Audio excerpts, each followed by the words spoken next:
Hi guys, welcome to another session of News in 30 Minutes.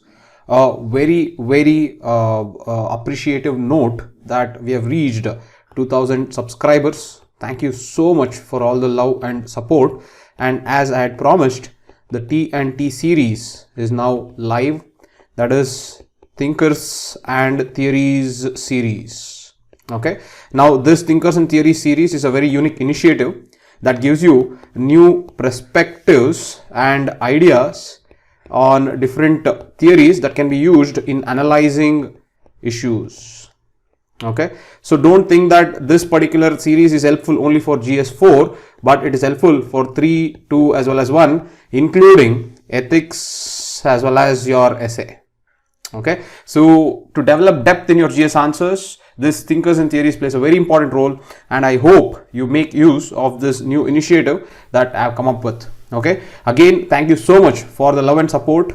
Keep making use of these initiatives to enrich your UPSC preparation. Okay, when you remain consistent, I will remain consistent. When I will remain consistent, you will remain consistent. That is how we both win together. Okay, and that is the end goal. All right, so now let us get on with the important issues of the day for 15th of November 2023. All right, the first issue of the day is the National Investigation Agency is to investigate a case of petrol bombs hurled in front of Tamil Nadu's Raj Bhavan. Okay, so an individual tried to throw a petrol bomb. He tried to throw a petrol bomb. Now, these petrol bombs have given a term called Molotov cocktail. Okay, they can just ask you what is this keyword seen in news. So you should know this. These petrol bombs are known as Molotov cocktail, and this was thrown near the governor's residence in Tamil Nadu. Okay, so that is what the issue is. Now, as you can see, the central agency has registered a case under the Explosive Substances Act. Okay, it has registered the case under Explosive Substances Act, the central agency. Also, the state government of Tamil Nadu has registered the case under Gundas Act. Okay, as you know, organized crime. Okay, organized crime. The legislation on organized crime is mainly done at the state level. Okay, the state governments will do the legislation on organized crime. For example, the Gundas Act of Tamil Nadu, or if you take the Maharashtra, you also have an organized crime, Prohibition Act in Maharashtra as well. So these are done at the state level. However, what is this Explosive Substances Act? Okay, so you should have some idea about this Explosive Substances Act. All right, so Explosive Substances Act 1908. Okay, Act 1908. One, it punishes any person who causes an explosion. Okay, this makes sense, correct? Any person who causes an explosion, that person will get punished. The second is it punishes person who attempts to cause an explosion. Again, look at this. One is who has caused an explosion, another is who attempts to cause an explosion. The third is it punishes person in possession of explosion. Okay, in possession of explosives. Any person who is in possession of explosives will be punished, and the person who is having possession of explosion can be punished if there is suspicious circumstances. This is a little controversial. What is suspicious? That is open for subjective interpretation. However, the law says that one, a person can be punished if that person causes an explosion. A person can be punished if a person attempts to cause an explosion. The third is the person can be punished if the person is in possession of explosion, and also if the person who is in possession of explosion is having that explosive in suspicious circumstances. That is, if that person cannot give any reasonable, or let us say that if that person is now viewed to cause any type of explosion with some reasonable suspicion.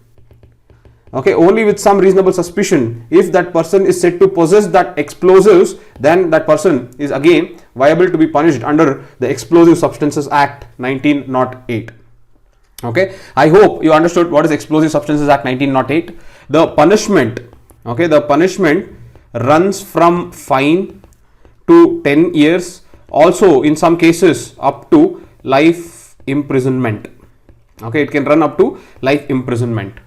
Okay, and explosive substances in this act is divided as one, explosives, and the second is special explosive substances.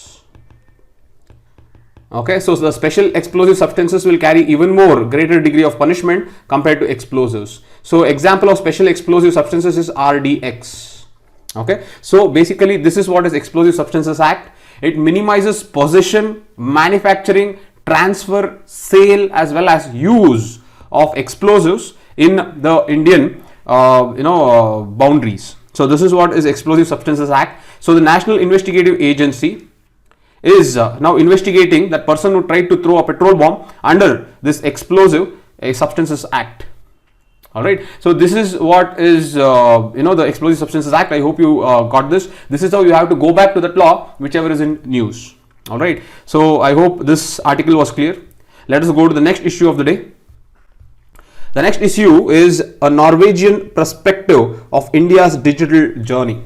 Okay, so basically here a Norwegian minister has written a very good article.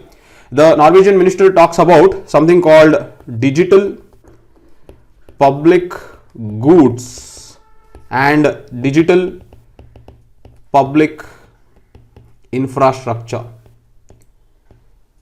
Okay, digital public goods and digital public infrastructure. There are two aspects. They call it DPG and they call it DPI.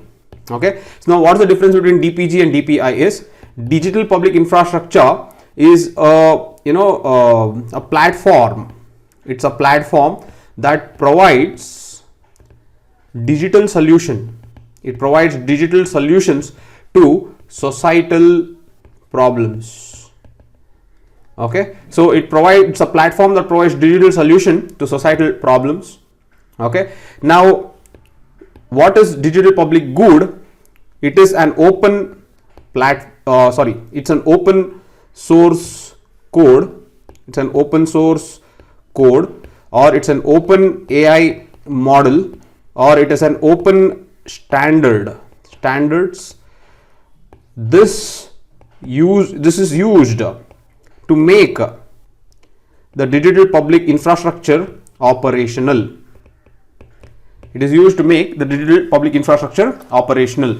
I hope you understood. Let me give you an example. If I give an example, you will understand. If let us say CoWIN, this is a digital platform in India that traces the vaccines and the vaccine usage. Okay, so CoWIN is a digital public infrastructure. This provides solutions to the tracking and dissemination of vaccines across the country, as diverse as India, as large as India. Now, what is DPG? DPG is something called, let us say, a open source code that allows the functioning of this CoWIN. We know that CoWIN is a open source code. So this open source code becomes the digital public good. Let me give you another example. If you take DigiLocker, DigiLocker is a digital public infrastructure. This DigiLocker is used basically for document sharing, all right, and verification processes. Okay, now this DigiLocker uses something called Own Cloud. This Own Cloud is an open source software. It's an open source software. Now this Own Cloud becomes the digital public good. Okay, so digital public good is basically code which helps operation of the digital public infrastructure. Okay, so if the digital public infrastructure, let me say, if DPI has to be executed, then the DPI is executed over DPG. Okay, so DPI is the digital public infrastructure which is executed over DPG. This is basically an open source software, an open source AI model. It can be open, means it is accessible to all. All right. So execution of the digital public infrastructure is done mainly over DPG, that's digital public goods. So I hope the first aspect of the article is you understood the difference between DPI and DPG. Okay. The next, what the article tells is it talks about India's digital public infrastructure. It talks about India's digital public infrastructure. Okay, and that India's public digital infrastructure is known as India Stack. India Stack means India's public digital infrastructure. India has made tremendous progress when it comes to India's public digital health infrastructure. Let me give you an example. One most famous is Aadhaar. Okay, more than 1 billion people have Aadhaar. The next is UPI. In a month, the more than 1 billion transactions happens across unified payment interface. The third is CoWIN. As I've already told, this is a portal in order to track vaccines, their storage as well as their dissemination across India. The fourth is DigiLocker. DigiLocker is basically a cloud software services that provides document storage, document verification. And the next is DigiDiksha. Okay, Diksha is a national digital infrastructure for teachers. Okay, it is for teachers. So these are some of the there are many more, but these are few digital public infrastructure of India, and this overall is known as India Stack. So India has done tremendous progress in its digital public infrastructure. That is what the Norwegian minister actually talks about. Now, one thing what you should know is, because India has done such tremendous infrastructure progress, especially digitally or digital public infrastructure, India is trying to open an agency, an independent agency that will certify, register and test, as well as it will certify, register and test, as well as it will set benchmarks. It will set benchmarks for DPIs and DPGs. That is, if there has to be any digital public infrastructure that is to be used across any country, then there has to be one agency that will certify, register and test, as well as it will see if the benchmarks are reaching in that particular infrastructure regarding DPIs and DPGs. So India is planning to do this. The reason why India is planning to do this is currently we just have one agency that looks after this, and that agency is known as Digital Public Goods Alliance.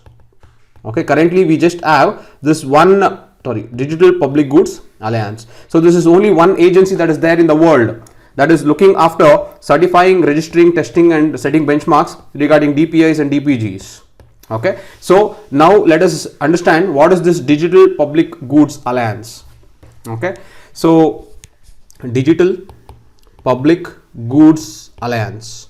Okay, as you already know, they are mainly into certifying, registering, testing, as well as setting benchmarks. Okay, they are into setting benchmarks. Okay, now what do they do all this? They do this for digital public infrastructure or digital public goods. Okay, now this was founded by Norway.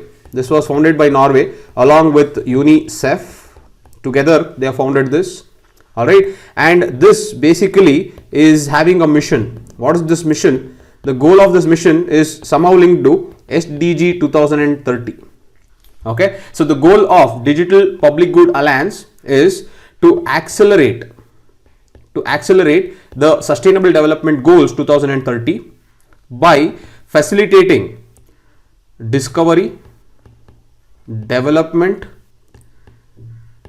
usage of digital public infrastructure and digital public goods by low income and middle income countries. Low income and middle income countries. Okay, so I hope you understood this. Low income and middle income countries.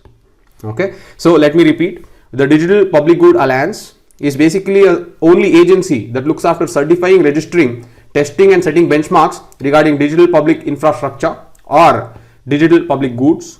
This is mainly focused on sustainable development goals.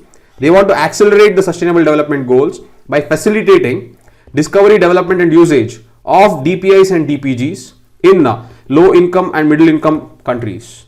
So this is the main objective of or the mission of Digital Public Goods Alliance. It was formed by Norway and UNICEF, and this DPGA is endorsed. It is endorsed by United Nations Secretary General's roadmap. It was endorsed by United Nations Secretary General roadmap for digital cooperation. It is endorsed by the United Nations Secretary General's roadmap for digital cooperation. Okay, so I hope you understood very well what is this Digital Public Goods Alliance. So in the same lines, what is this Digital Public Goods Alliance doing? India is also planning to set up an agency that will take care of registering, certifying and testing benchmarks for digital public infrastructure. Okay, now to give you one more insights into DGPA, how you have to develop that inquisitive mindset is, when I went to that website and tested what is DPGA, I came to know that the Digital Public Good Alliance has come up with something called 50 in 5 campaign. Okay, it has come up with 50 in 5 campaign. Here the countries will pledge, okay, the countries will pledge to make at least one digital public infrastructure globally available in the next 5 years. Globally available in the next 5 years. See, we can proudly tell that several of our digital public infrastructure is globally available. However, this is what is 50 in 5 campaign. The example that I found was, if I take Norway, they have made something called warning system for plant health.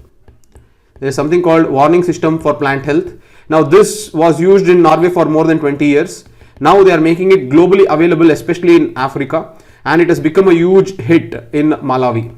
So in this way, trying to make the digital public infrastructure available to the countries across the globe in at least 5 years. So this is what is 50 in 5 campaign. If you take the technology or digital public infrastructure of India, if you take CoWIN, okay, if you take UPI, these are all already being used across different countries. And also there is a technology that is INCOIS provides early warning system to all the countries, the littoral countries of Indian Ocean. It provides early warning system for littoral countries of Indian Ocean. Okay, and this early warning system is regarding tsunami. So this again becomes a digital public good. Okay, so in this way, India has already done or taken several strides in providing digital public goods across several countries around the globe. All right. However, you learned what is digital public infrastructure, what is digital public good, what is digital public good alliance, and what is India stack, and what is 50 in 5 campaign. Okay, so I hope you got the issue of all these things. As you know, digital infrastructure itself is a very important theme in both prelims and mains, so you should have very good clarity in this. I hope this was clear. Let us go to the next issue of the day. The next issue is a very small one, where SEBI resolves over 3,500 complaints through scores in October. Okay, so basically I just wanted to give you a little understanding about what is this scores. Okay, so scores is SEBI complaint redressal system. Okay, this is SEBI complaint redressal system. Okay, it is a web-based platform. It's a web-based platform. Also, a mobile app is available where you can download this scores. It is basically for the investors. It's basically for the investors to lodge complaints. Investors can be anyone. It can be small investors. It can be large investors. So investors can lodge complaints through this app called Scores. Okay, and this lodging complaints can happen one against listed companies. all those companies that are listed in the stock exchange. The second, it can also happen against registered intermediaries.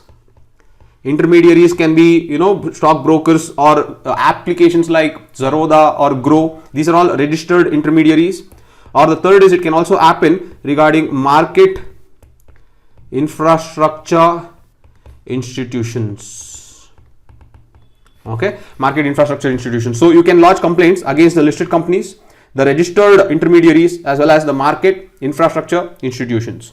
Okay, so this is what is the the meaning of SCORES. That is an online complaint redressal system that is started by SEBI, which regulates the capital markets in India. So this is what is the issue in this, a very small issue, but it can be asked in your prelims exam. The next is, Armenian leader snubs summit of Moscow-led security alliance. Okay, the Prime Minister of Armenia has informed Belarusian President that he would not attend the summit of Collective Treaty Security Organization in Minsk. Okay, but did not give the details. But we can extrapolate the information. Let me tell you what is happening. There is something called Collective Treaty Security Organization. Okay, just like NATO. Remember, NATO is a military alliance. Even this Collective Treaty Security Organization is also a military alliance. Okay, just like NATO tells that if there is an aggression, I am talking about NATO, okay, North Atlantic Treaty Organization. Just like NATO, if they say if there is an aggression against one signatory,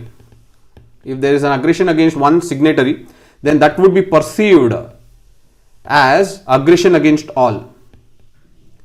So this particular article is nothing but the one that is taken from NATO. Okay, even in NATO there is this article that tells that if there is an aggression against one signatory, then that will be perceived as aggression against all. Okay, that is why this particular treaty is also a military alliance, very similar to NATO. Okay, now this Collective Treaty Security Organization is led by Moscow, so the headquarters is in Moscow.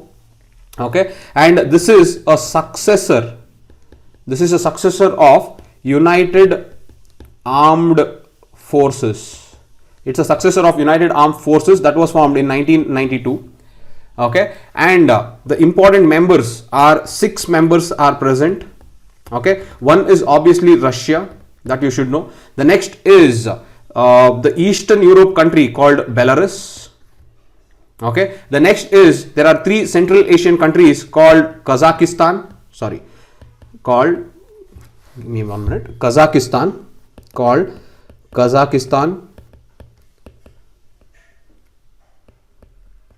Kyrgyzstan and Tajikistan.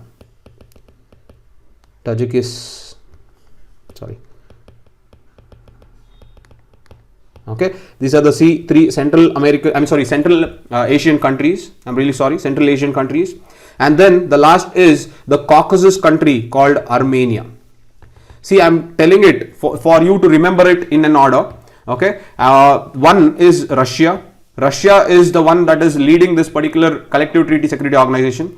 The second is a country from Eastern Europe called Belarus. The capital of this is Minsk. The current Collective Treaty Security Organization summit is scheduled to happen in Minsk. The next is Central Asian nations. If I take Central Asian nations, there are 5 Central Asian nations. Among the 5 Central Asian nations, Kazakhstan, Kyrgyzstan and Tajikistan are part of Collective Treaty Security Organization. Turkmenistan and Uzbekistan is not members of this. Okay, the next is Caucasus countries. If you take Caucasus countries, then Armenia is part of this Collective Treaty Security Organization. Okay, so I hope you got the 6 members. You have Russia, Belarus, Kazakhstan, Kyrgyzstan, Tajikistan, and the next is Armenia. Okay, now the issue what is happening is the Armenian Prime Minister is telling the Belarus Prime Minister that Armenian Prime Minister will not attend this summit in Minsk. The reason is Armenian Prime Minister is not happy with the Collective Treaty Security Organization. Let us see why. So before we go to why, you understood what is this organization. There can be a direct question that can be asked in this.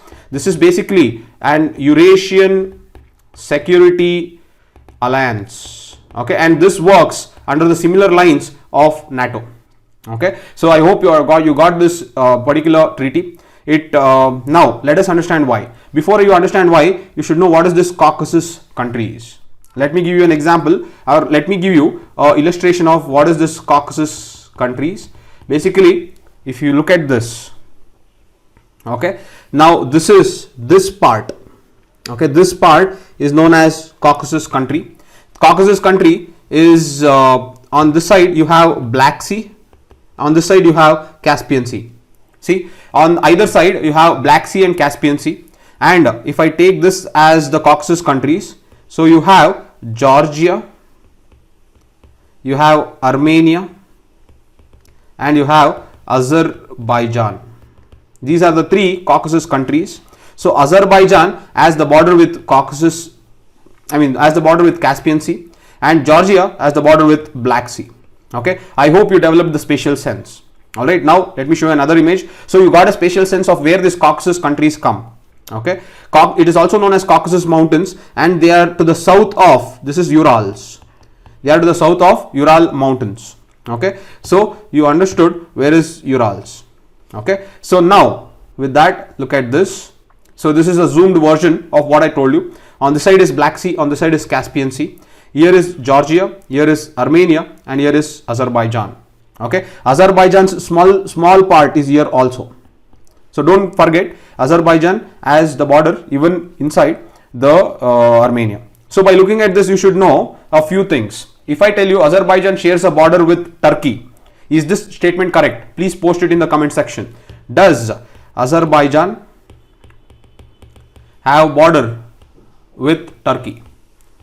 Okay, so please make sure that you post this in the comment section. This is only to show you how to observe the map. Okay, but overall you got to know what are Caucasus countries. These are Caucasus countries. Now what happened is, if you take this Nagorno-Karabakh, okay, this was controlled by Armenia. It was an Armenia controlled enclave. Okay, that Armenia controlled enclave is present in which nation? Azerbaijan. Okay, now this Armenia controlled enclave that is present in Azerbaijan was protected by this collective treaty security organization, and Russia played an important role in maintaining peace in Nagorno-Karabakh. Now recently what has happened, a few months back, Turkey has helped Azerbaijan to conquer this Nagorno-Karabakh, and it did it with a strategy called Blitzkrieg. Blitzkrieg means without any information, you are going to just rapidly rush inside and then you take control of the land. Okay, this strategy was seen in World War II by Germany. However, this Blitzkrieg was taken up, BLITZ. Okay, Blitzkrieg was taken up, and through the Blitzkrieg strategy, the Azerbaijan was able to take control of Nagorno-Karabakh. When Azerbaijan took control of Nagorno-Karabakh, all this people of Armenian descent had to migrate. Okay, it resulted in a lot of migration, and that is why the Armenian president or the prime minister is not happy with the Russian protection to this Armenia dominated enclave that is known as Nagorno-Karabakh. Currently the control of this is back with Azerbaijan.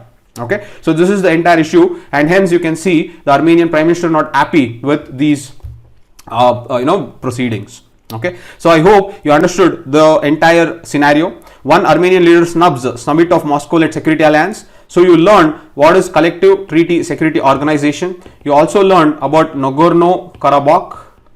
Okay, you also learned what is Caucasus countries.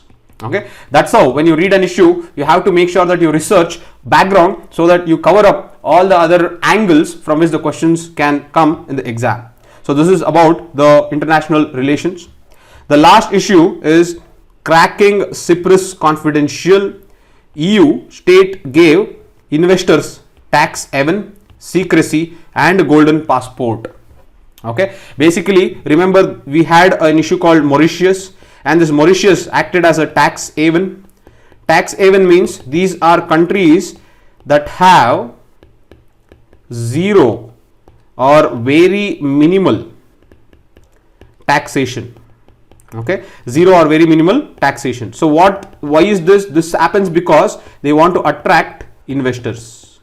So when you have to attract investors into this particular region, you keep zero or very minimal taxation. That will attract all the money, all the foreign money. Okay, so this is what is the problem even with Cyprus. Cyprus is becoming the next Mauritius. Okay, so this is the problem with Cyprus. Okay, sorry. Okay, now what is this Cyprus Confidential? First thing, okay, Cyprus Confidential is a global offshore investigation. Okay, it was done by a journalist consortium that has thousands of different journalists from across the globe. So they conducted this global offshore investigation, and this global offshore investigation was conducted across 3.6 million documents. Okay, across this 3.6 million documents that were conducted, this investigation is known as Cyprus Confidential. Now look at this. In that investigation, they came to know that this Cyprus Confidential unveils offshore money flows involving Russian oligarchs, Syrian warlords, global investors, including Indian corporates. There were many, including Indian corporates, whose name has come up, who were involved in this global offshore investigation. Okay, now two things. Why is Cyprus a tax haven? Okay, let us discuss this, especially from the Indian context. This is important. Other things are not that important for UPSC preparation. So from Indian context, why is Cyprus a tax haven? That is one. The second thing that you should discuss is what is this golden passport that they are talking about. Okay, so these are the two things that you have to know in this article. So the first is, where is Cyprus? Okay, if you take the Mediterranean Sea, the Cyprus is an island. You can look at this. Cyprus is an island in the Mediterranean Sea. It is very close to Turkey, Serbia, Lebanon and Israel. Alright, and it is to the eastern part of the Mediterranean Sea. I hope you got the spatial sense of where is Cyprus. Okay, so once you understood where is Cyprus, why is Cyprus a tax haven?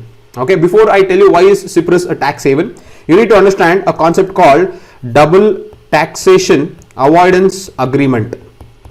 Okay, double taxation avoidance agreement. Okay, now let us say that there are two countries. This is country 1 and this is country 2. This is a country where you reside or where you have citizenship. Okay, and this is the country where you have gone to earn income. Okay, now let us assume that this is income or source country, the source of income.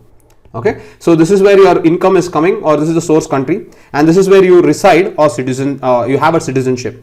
Now let us say that there is a person who is residing in country X, but who goes to country Y and generates income.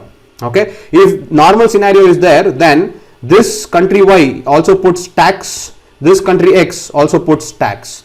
So this person called A, who is a citizen in X, who is earning income in Y, is paying tax at both the sides, both the countries C2 and C1. That person pays the tax.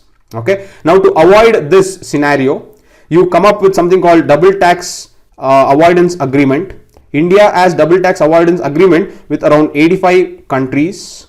Okay, and this double tax avoidance agreement is it covers salary, it covers capital gains, it covers services, it also covers property, it covers savings, it covers fixed deposits, the interest from the fixed deposits. So I'm talking in the Indian context. The double tax avoidance agreement consists of salary, capital gains, services, property, savings and fixed deposits.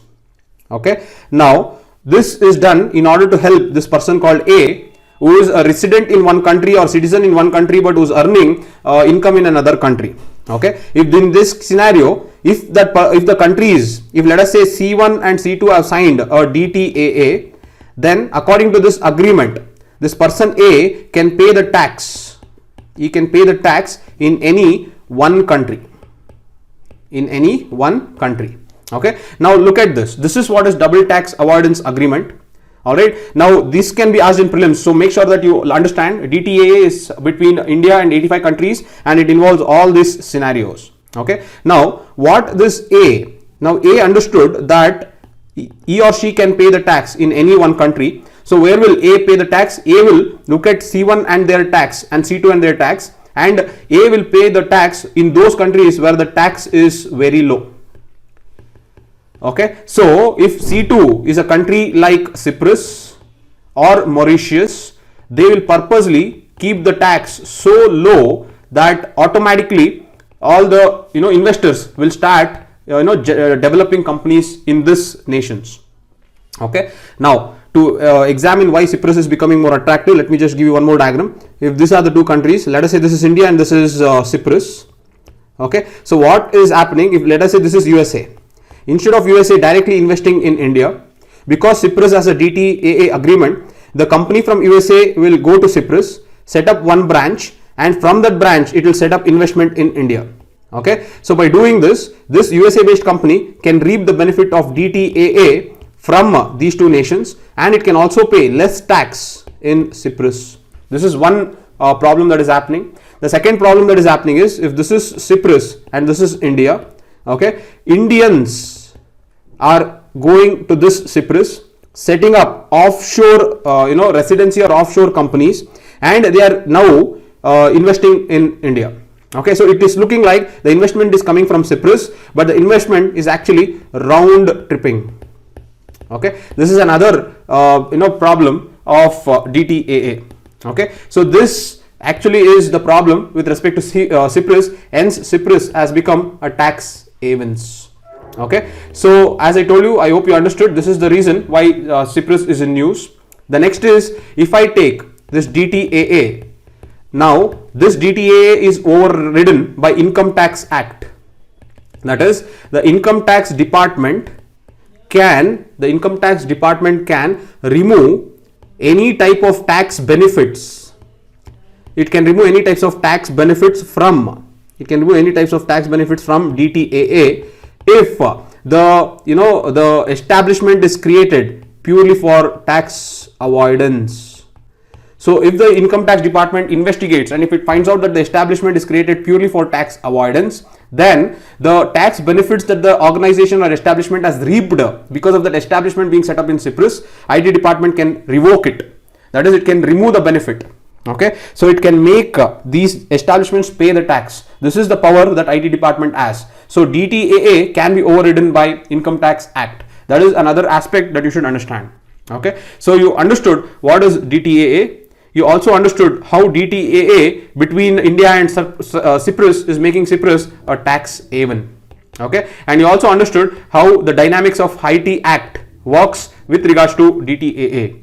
Okay, the next is, what is this golden passport? Okay, let me just erase this. Okay, the golden passport is a concept that was introduced in Cyprus. Golden passport. Golden passport, another name for this is Cyprus Investment Program. It was known as Cyprus Investment Program, and this golden passport was there from 2007 to 2020. Okay, it is not there currently. It ran from 2007 to 2020. Basically, it is granting of Cypriot citizenship. It is granting of Cypriot citizenship to all those people who are financially prominent. Okay, so all those people who are financially prominent, for them providing Cypriot citizenship is what is this. This is way of attracting money or investors into the nation. Okay, so the golden passport rule was, passports will be given to those people who will pay an investment or who will invest a sum of 2 million euros. Who will invest 2 million euros in Cyprus. So whoever will invest 2 million euros in Cyprus will get the passport for citizenship of Cypriot citizen. This is known as golden passport. The reason why it was ended in 2020 was several drug lords, several war criminals, all these people who had money started to invest in Cyprus and started to get the citizenship. Okay, hence this was disbanded in 2020. Okay, this is what is the concept of golden passport. So I hope you understood the concepts of DTAA, Cyprus being a tax haven, how income tax work, and what is this golden passport. Okay, Cyprus is becoming the new Mauritius because of its low tax regime, and this attracts round tripping as well as tax avoidance from not only foreign nations coming into India but also Indians inside India who are round tripping their investment via Cyprus into India. Okay, so this is what is the issue. So this completes 12 important issues. I hope it was helpful. If you feel that these videos are helping you in a little bit, please make sure that you like, share and subscribe, guys. Again, I would like to wish all of you a congratulations for helping us reach 2000 subscribers. The thinkers and theories are released, so episodes will be released on a regular basis. Every episode will have one thinker, their perspective and how it can be applied in Indian and global context. So make use of this and try to use this in your answers. Okay, so I hope that you will make use of this, and I hope you will support me in coming out with several unique initiatives like this. All right, thank you so much. Thank you for the love and support. I'll see you tomorrow, guys. Bye.